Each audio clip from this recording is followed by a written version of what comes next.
দক্ষিণেশ্বরে স্কাইওয়াক নিয়ে কেন্দ্রের সঙ্গে সরাসরি সংঘাতে জড়ালো রাজ্য।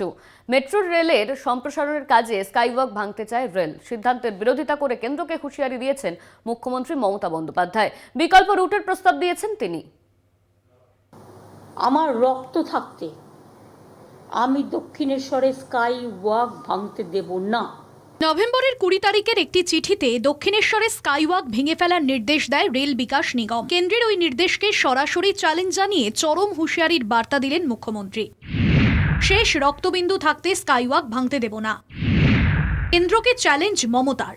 2021-এর বিধানসভা নির্বাচনের আগে চালু হয় দক্ষিণেশ্বরের স্কাইওয়াক। স্কাইওয়াকের সুবাদে দক্ষিণেশ্বরের যানজটের সমস্যা যেমন মিটেছে, অন্যদিকে হাঁফ ছেড়ে বেঁচেছেন মন্দির যাত্রীরা। কিন্তু রেল কর্তৃপক্ষের দাবি, মেট্রো রেল সম্প্রসারণের জন্য 90 মিটার জমির প্রয়োজন, তাই দক্ষিণেশ্বরের স্কাইওয়াক ভেঙে ফেলতে হবে। এদের ঔদ্ধত্য দেখে আমি অবাক হয়ে যাই। হাত দিচ্ছে কোথায়? হাত দিচ্ছে দক্ষিণেশ্বরে। কদিন বাদে বলবে কালীঘাটটা ভেঙে দাও, শুনবো না। আমি অনেক কষ্ট করে 8টা থেকে 10টা মিটিং করে, এমনকি কোর্টে কেস পর্যন্ত হয়েছে, সেটা আমরা জিতেছিলাম।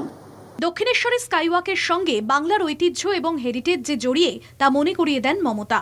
দক্ষিণেশ্বর আজকের নয়, দক্ষিণেশ্বরের স্কাইওয়াকে হাত দিলে বিবেকানন্দের কথা মনে করতে হবে, রামকৃষ্ণের কথা মনে করতে হবে, ভবতারিণী মার কথা মনে করতে হবে।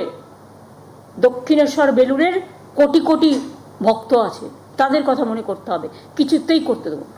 রাজ্যের অনড় অবস্থানে কি মেট্রো সম্প্রসারণের কাজ স্তব্ধ হয়ে যাবে? কোনো সমাধান সূত্র কি আদৌ মিলবে? পথ বাতলেছেন মুখ্যমন্ত্রী। রাজ্যের সঙ্গে আলোচনায় আগ্রহী রেল কর্তৃপক্ষ। আমি নিশ্চয়ই চাই, যদি ওদের কোনো জট হয়, let them sit with me, let them. শুধু ম্যাপ নিয়ে বসলে হবে না, ফিজিক্যালি ভেরিফিকেশন করতে হবে। রিউমার একটা ছড়িয়ে দেওয়া হয়েছে, রেল চাইছে যে স্কাইওয়াকটাকে ডিমলিশ বা স্কাইওয়াকটাকে ইনফ্রিজ করা। No, never.